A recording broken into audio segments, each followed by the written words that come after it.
You're listening to Zap Night's Zap Chats, a monthly video game discussion. Hey guys, and welcome to another episode of Zap Chats for September. Yay! I'm your host, Danny. I'm your co-host, Kaylee. Kaylee, how's it going? Same old, same old. Yeah. What you been playing lately? Pretty much just Final Fantasy X. Good. I'm glad you started. Finally, I was a little behind. worried that you hadn't started yet, and I was gonna be like, "So it's the 15th. Yeah. How far are you?" And it's like, "Oh yeah, I need to start that." I am still a little bit behind. I'm not gonna lie, but yes, I did start.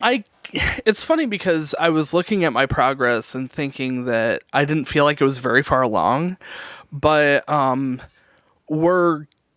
I feel like I'm getting pretty close to going to Xanarkand, and it seems like after the wedding, the Yuna's wedding part. You've already had that part? No, I haven't gotten there yet. Seymour just proposed. Jeez. But I think that's the next thing is the wedding, and I think after that it starts to progress really fast. So, I feel like I'm only 5 hours in, but we've played this game several times, I'm sure.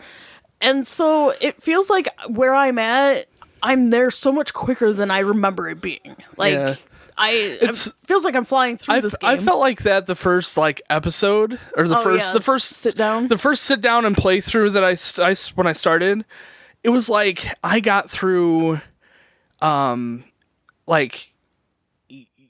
You're in Xanarkand, then you go to Spira, and you do the whole stuff with Riku, then you go and you go to Besaid, and you do all the stuff there, and then you get Yuna, and then you start traveling, and it's like I was doing all these things, and it was going so fast, I'm like, oh my gosh, I'm gonna have this thing done in a week. It's definitely not done, but it does feel like you progress really fast at the beginning, where now I feel like every section it's you get to a temple and then they're oh, there's this long road ahead of you, and then you do the long road and then you got a little dungeon thing, you have a boss fight, and then you get to the next temple and you got another long road.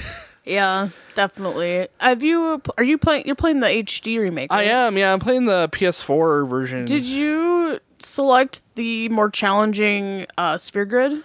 I selected the standard sphere grid. Did you? Yeah. I chose the new one. Yeah? It's... I'm curious what the difference is. The layout is different, and from what I've noticed, I still need to, the standard, they pretty much walk you through what each, because each, your Lulu's your black mage, so all of her stuff is geared towards black mages, and then you can expand if you want to after that.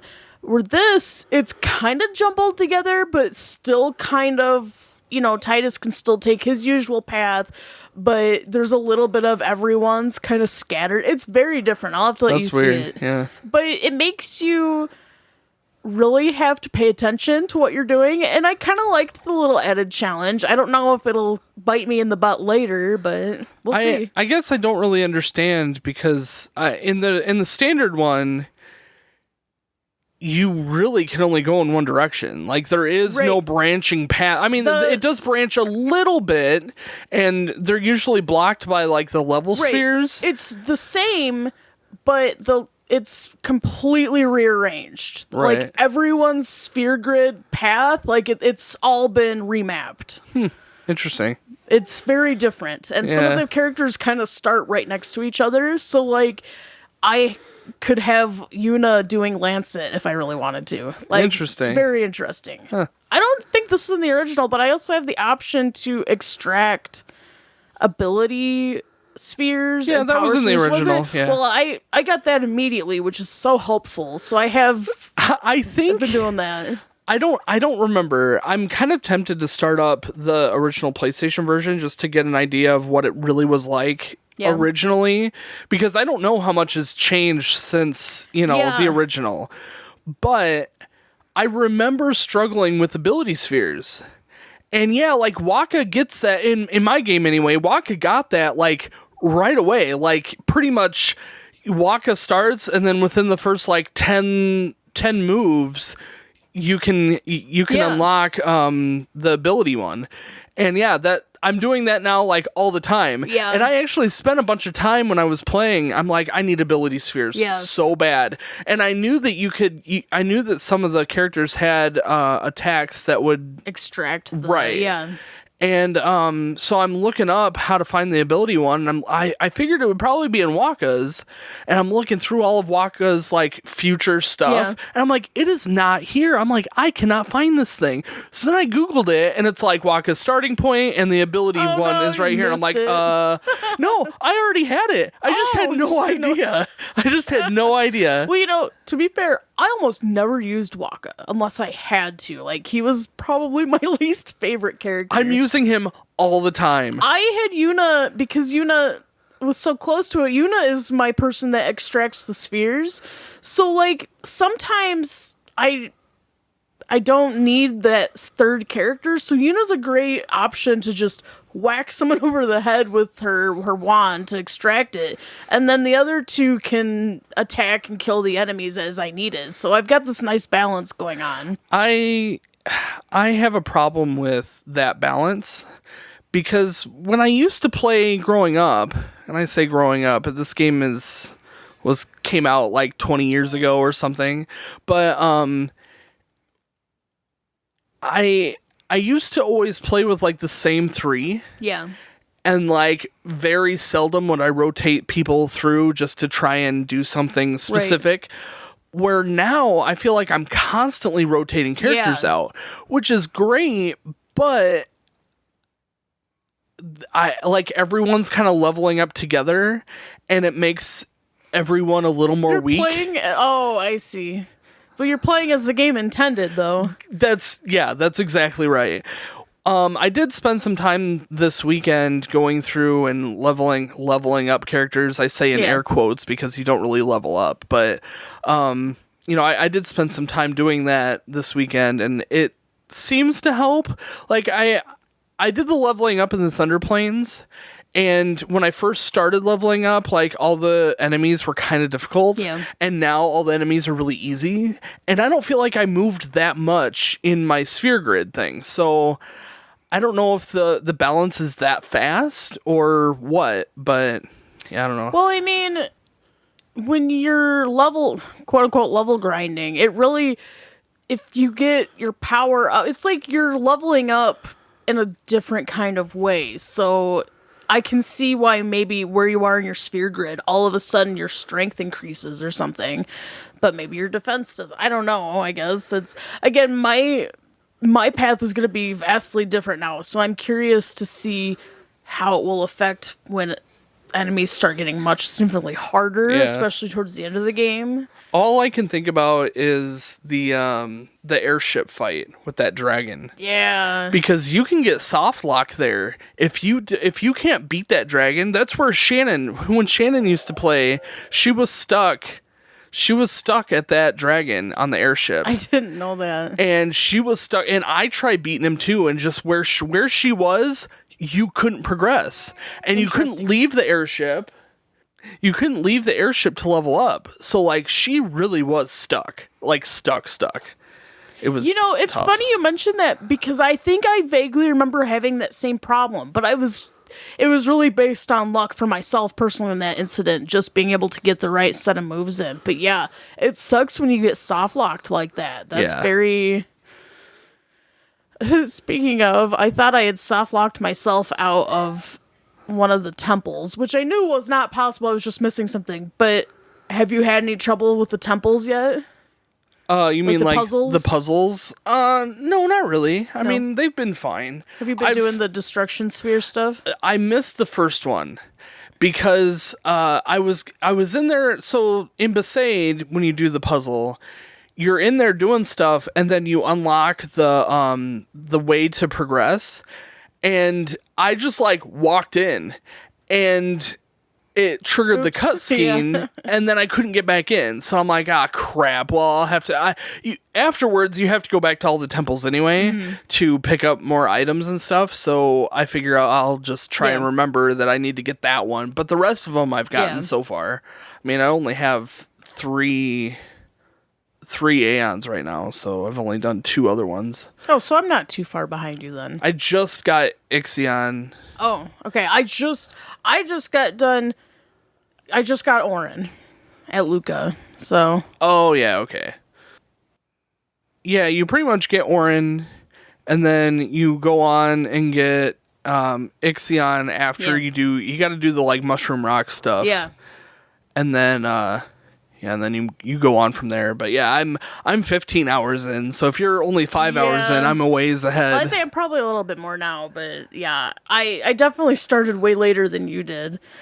But have you watched any of my gameplay? I haven't. Oh, I'm just curious what the difference is graphically between, because you're playing the Switch version and I'm playing on the PS4. I haven't. I am interested to see too, because it's pretty good on the Switch. There's some things I notice, not terrible things.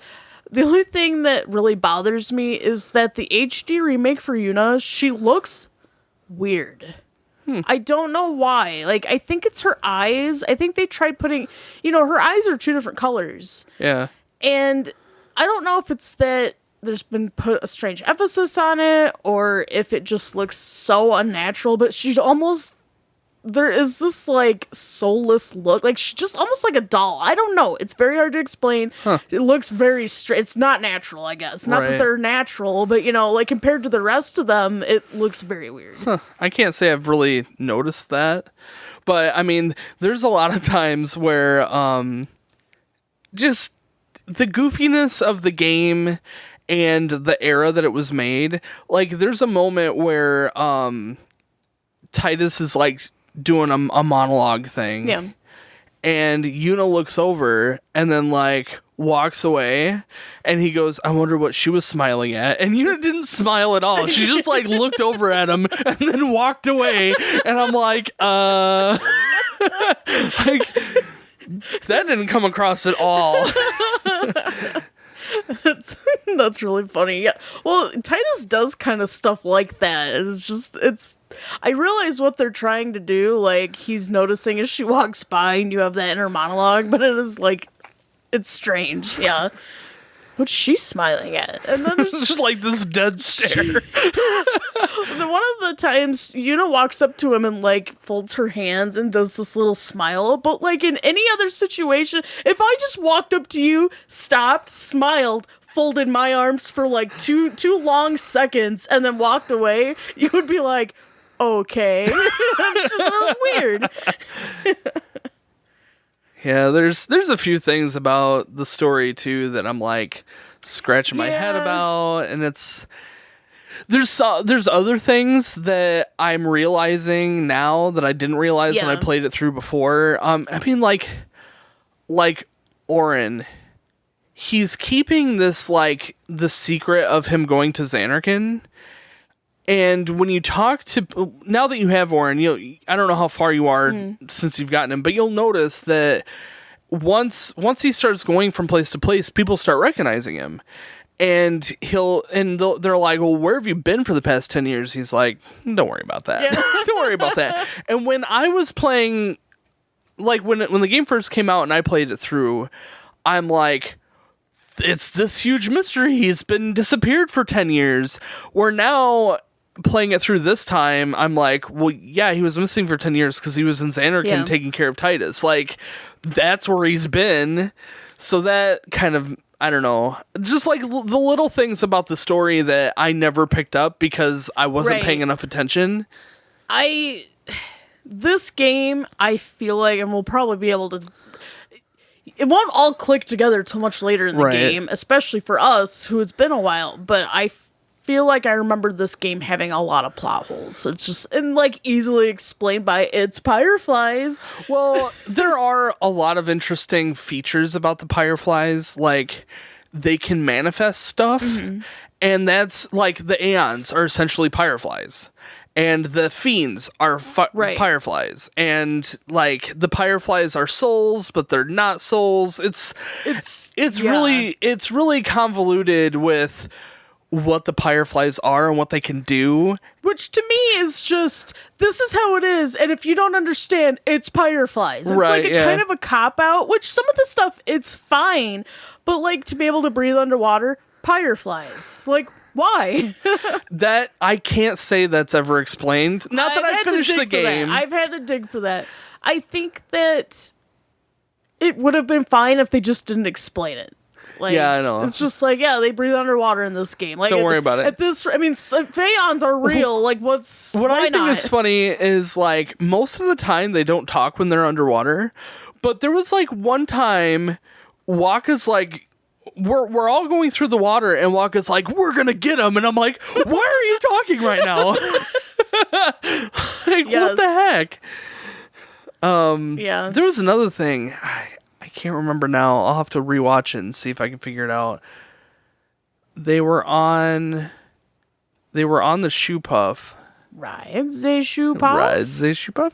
And something triggered my thought of how Final Fantasy X and Final Fantasy VII are like blended together. Yeah.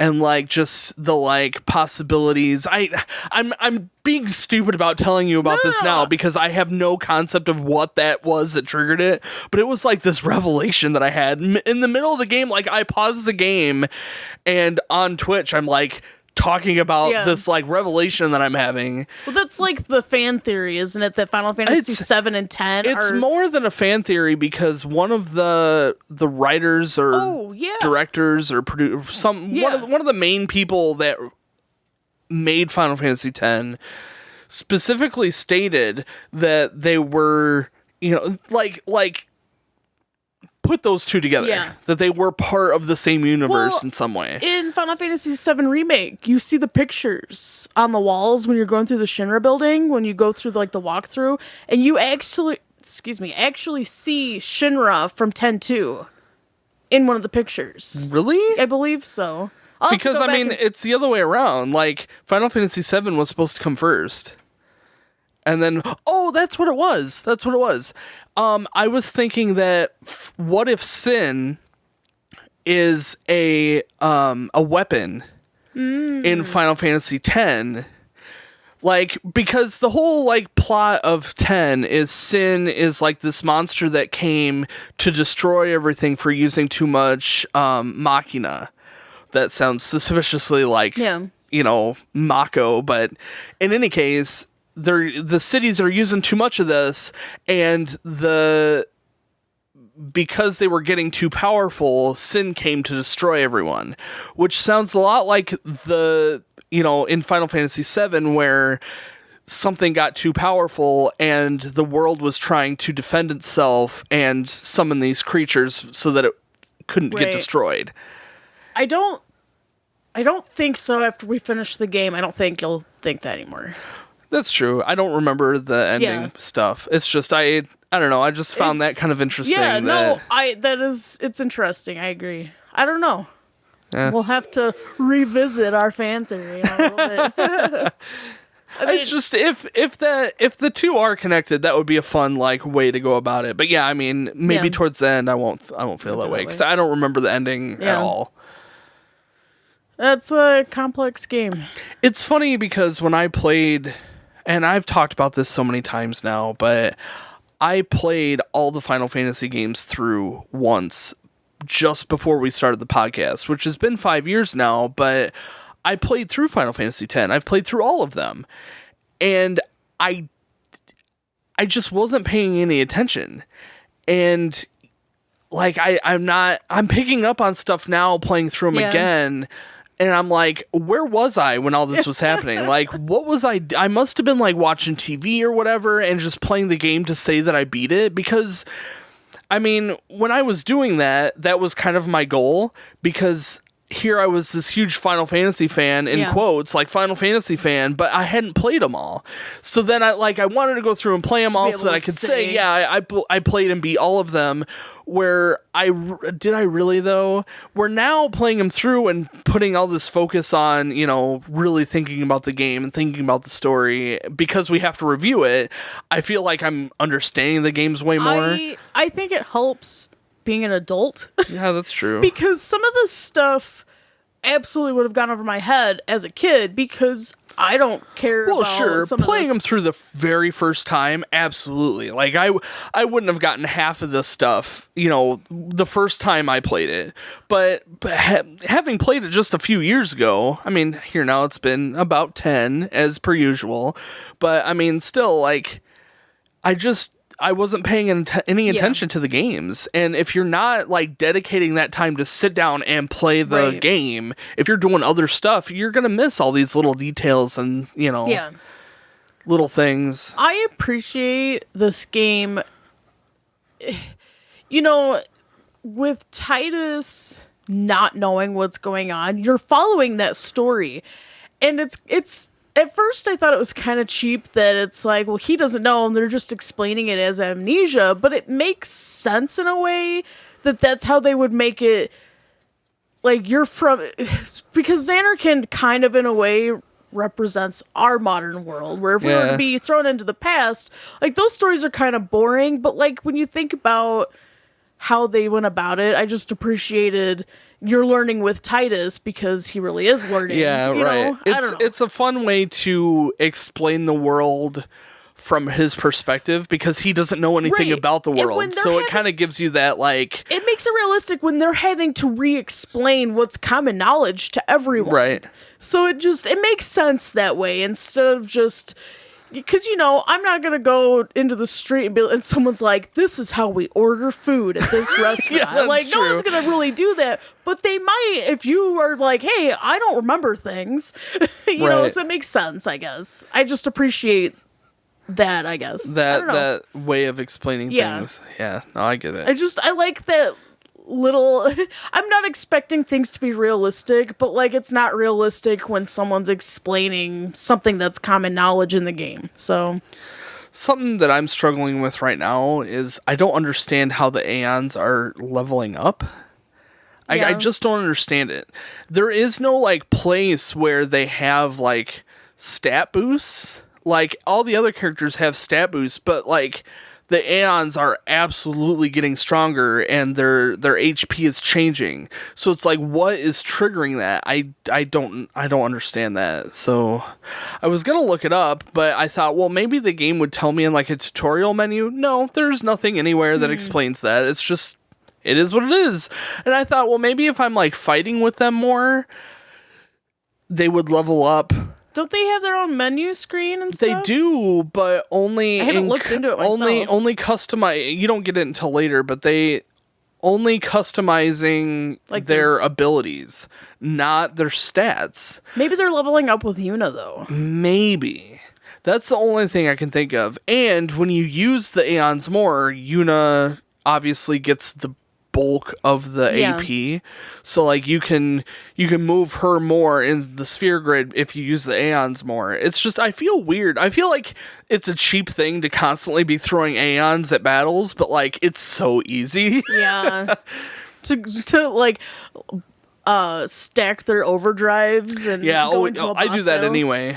But when you've got some of these battles coming up where they tear down your Aeons, you can't use them anymore, it makes you like you still gotta pay attention to what you're actually doing. Yeah, I hear you. This game, I feel like sometimes it's too easy and then I remember it being tough at times. But again, I have that different sphere grid now, so I'm curious to see how it'll play out. Something that I noticed when I first started the game this time around, having played all the having played so many open world games now, it's essentially a skill tree. Like, this was kind of the first iteration to a skill tree prior to skill trees. Like, so in a lot of the open world games, your main character, like, grows through these skill trees and you gain points and then you spend the points in your skill tree to, master skills or whatever the case is. And, that's essentially what the sphere grid is. And it's so funny. I was talking to somebody in Twitch about it. Like, it really is the first iteration to a skill tree. Like, you don't have to spend any points if you don't want to, or you don't have to, if you want to try and play the game without any HP bumps, you could literally skip all the HP, spheres and just do whatever else you want. It's just an interesting way to be able to play the game. You don't have to do certain things. Like if you don't want Yuna to have any attack points, like there's no point in giving Yuna a power sphere to increase her attack if she's never going to attack. Right. I mean, on the flip side though, like the power spheres are so easy to acquire. Oh, yeah. So it doesn't What's make the sense point? not to. To me, it just makes it more realistic to it's what you decide. You're in control. You focus on what you want to focus on. If you want to focus on just trying to get to auto life as fast as possible. I wish that was a possibility, but like again, you can only move as fast as your sphere grid will let you. So I do wish though, and we'll probably talk about a lot of this stuff on the actual review episode, but I wish that you could branch out a little bit more into different areas quicker. Like right now, like every character, for me anyway, I don't know about yours, but every character is kind of set on their one path. Yeah. And there is not too many deviations without like unlocking things. This is how it is in mine. There is you can just kind of go wherever you want. Yeah. I think there are certain areas that are locked because I'm assuming they don't want you to be able to get Ultima within the first hour of the game. Right.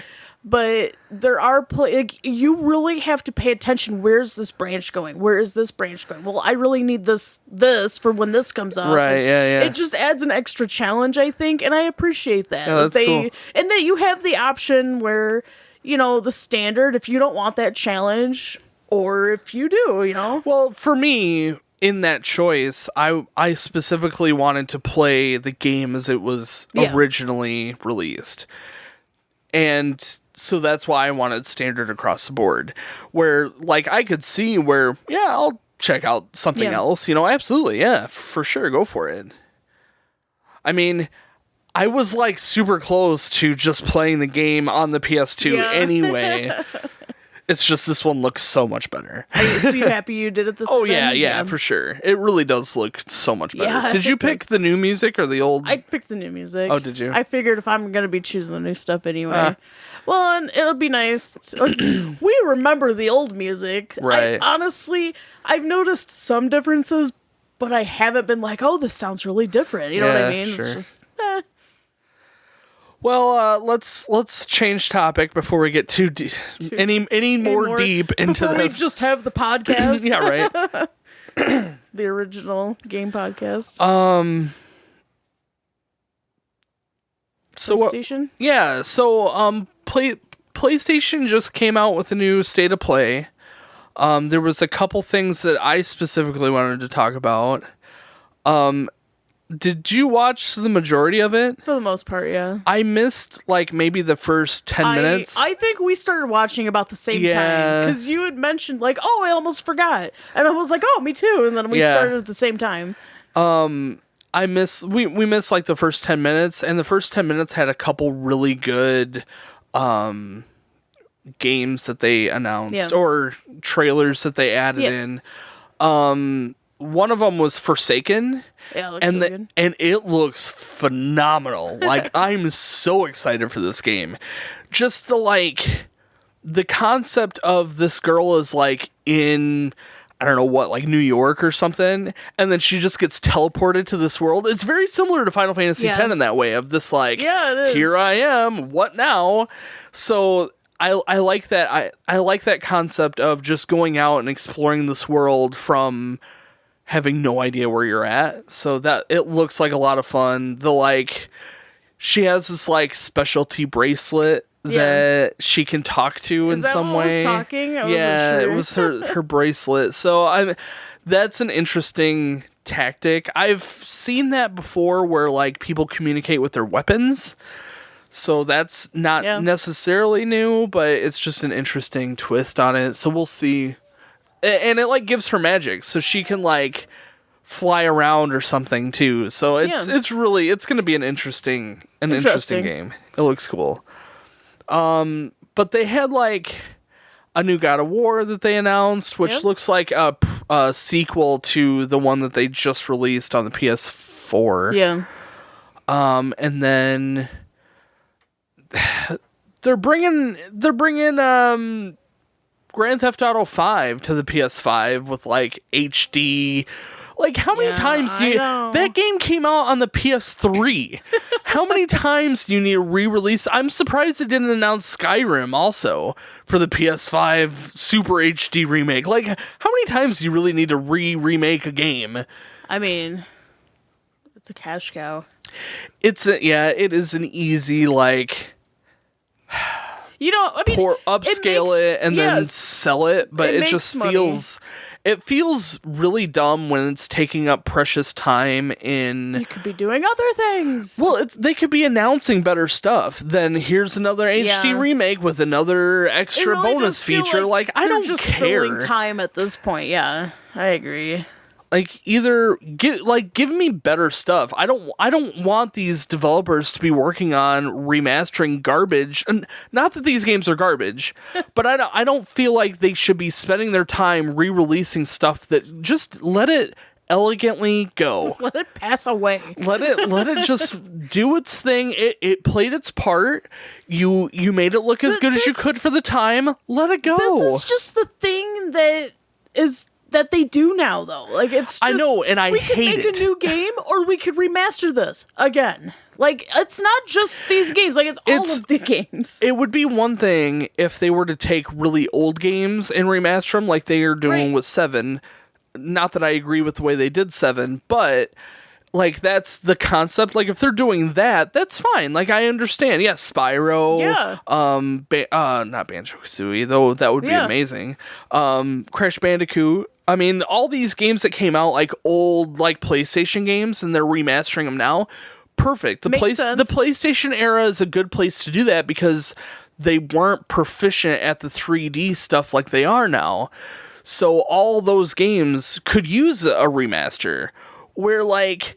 Grand Theft Auto 5, Skyrim, do we really need a remastered version of Skyrim? It feels like they're just dusting off these old games and selling them with a higher price tag.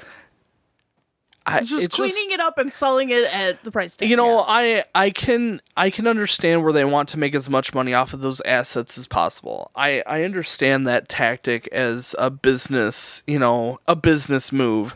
I just don't want that to take up prime real estate in State of Play. They're flooding the market. There's less new games and more just the flooding of these remakes that... Yep. And some of these games, a lot of people just don't care about. I'm sure there's a big chunk of people that it's like, why would I do that if... Right. I already have it on the PS4, and the PS4 game plays on the PS5. Why would I then buy it again on the PS5? It makes no sense. I think it's stupid. I understand some things. Other things, I don't get it. I just don't understand. I understand that you understand. I don't know how to explain this. It's just, they're trying to get the most out of their money and stuff, but like, as a consumer, it's frustrating. Mm-hmm. That I know that they're doing this to get more money, and yes, I get that they need money, but at the same time, I want something else or something different. Well, and the best way that we can do to fight that is to not buy them. And I don't, Yeah, I don't bother. I just, it's like like we're saying, we want new content, new stuff, or just, they're putting all this time and energy and money into this stuff where it's like, I would rather be waiting longer. I feel that way about DLC too, though. Yeah. Like, I would much rather not have DLC and have that roped into the main game by waiting longer, or I don't want the companies spending time on DLC when they could be working on the next iteration. Well, to be fair, I'd rather have DLC than them remastering some of these games for the 50th time.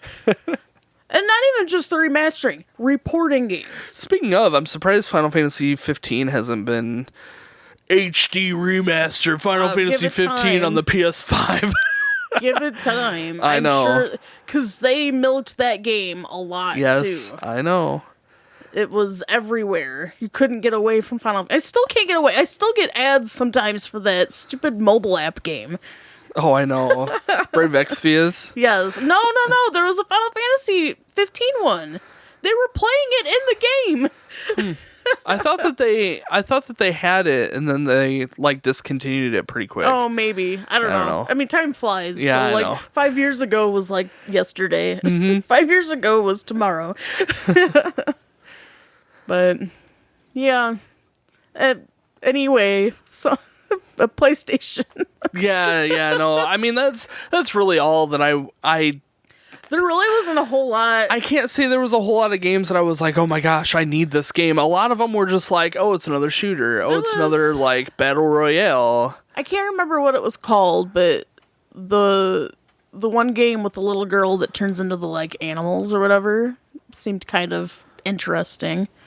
You remember what I'm talking about? I can't remember. What Oh, it was called. yeah. She turned into that dog and then ate the bird.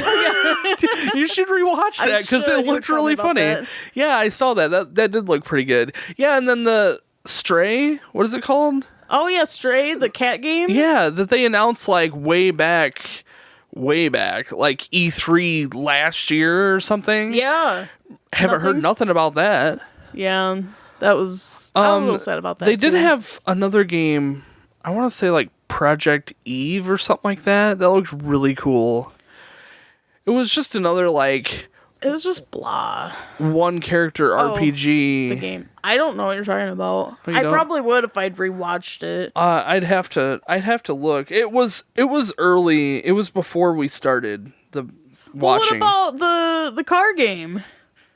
Oh, Gran Turismo? Was that it? Was Yeah, well, I mean, I stepped away after like watching 5 minutes of the same car. I had to step away. Gran Turismo's like a big deal. Oh yeah. I didn't know it was Gran Turismo. Yeah, that's I haven't why. paid attention. That's why they hyped it up like they did. Like, ooh, it's a fancy car. Ooh, it's a fancy car. Yeah, it's Gran Turismo. Yeah, Project Eve is the game, and it's like this girl who's out in space fighting some like huge monster, and then she like gets punched out of the spaceship and starts like falling to Earth, and then she lands on Earth, and then you just like get a bunch of clips of like ruins of the world, and she has some like little creature robot thing with her. It kind of looks similar have seen to this. yeah, it was before we I started see. watching it. We missed it.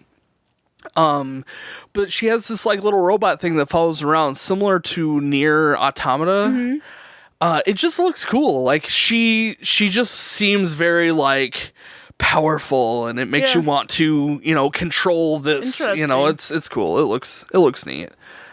It's not by Square or anything Yeah. fun, but I mean, Forsaken is a Square Enix game, so that'll be obviously on our to-do Yeah. list. But Project Eve, it looked cool. Well, you'll have to watch it when Yeah, we're I done. will. But otherwise, yeah, I mean, there wasn't a ton that made me like want to run out and buy stuff. Yeah. There's this one game, I can't remember the name now, but they've showed it off like 6 times, like in the past like 6 major PlayStation updates, and it's this game, I think it's like Time Loop or something like that, where this guy is like playing the same scenario over and over again to try and get out of the time loop.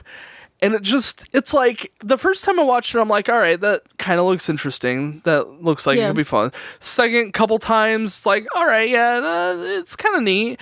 Now I'm just like, okay, just Again? let it release. Like, we don't need another, like, possible trailer. Like, let's just move on. It's like me trying to finding filler words for my school paragraphs. Like, just throwing random, we've remade Grand Theft Auto again. Use a thesaurus and just keep... Redundant words. Yeah, pretty much. I think that's really what it was just this filler stuff, and it wasn't that long.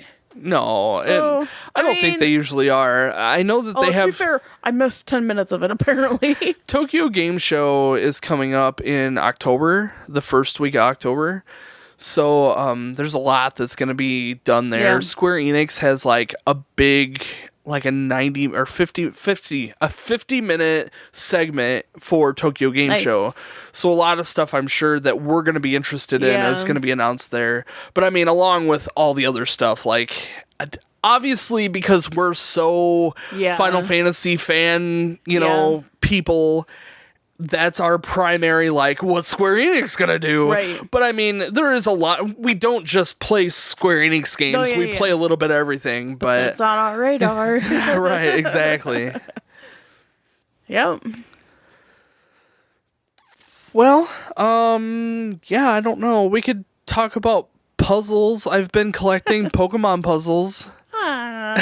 Putting them together, taking some videos. Yeah, we've been putting them together in a video format and then like speeding them up in a time lapse on our YouTube channel. So if that sounds like fun, you can check us out. youtube.com/Zap Night Gaming. But yeah, we've got like 4 or 5 of them on there right now. We have so many more puzzles. I'm gonna steal one. And they're fun. I mean, they're so cute, and it's so neat to go to the store and try and find new ones. Since buying Pokemon cards has been so difficult lately, this is a nice like substitute. And likes putting together a little puzzle. yeah, once in and a a while. lot of them only take like an hour Yeah. to sit down and put together. So that's what makes it fun. Yeah. Plus, we get an extra little bit of content to throw up too. So. Always good to throw up content. Anything else you want to talk about, Keely? Not a whole lot. It's been a quiet week. Well, Nice. month. Yeah, right. Yeah, I mean, we'll be done. Hopefully, we'll be done with Final Fantasy X by the end of the month. I feel like I'm on a good track to get it done. I think I'm at 15 hours right now, and I could probably push in another like 20 if I needed to. So I think if I needed to get to the 40-hour mark, I could probably do it by the end of the month. If it's going to be much more than that, then or if something complicated comes up where I can't play, then we'll worry about that later. But for right now, I feel like I'm on track. on Do you track. feel like you're on track? I think I'll be on track. here Okay, soon, good. yeah. So, for now, we're going to say Final Fantasy X is going to be the next podcast episode, though we might have to rearrange stuff depending on what happens at the end of the month. But make sure you're following us on all of our social media so we keep you guys up to date. And, yeah, we'll catch you guys next time. Bye.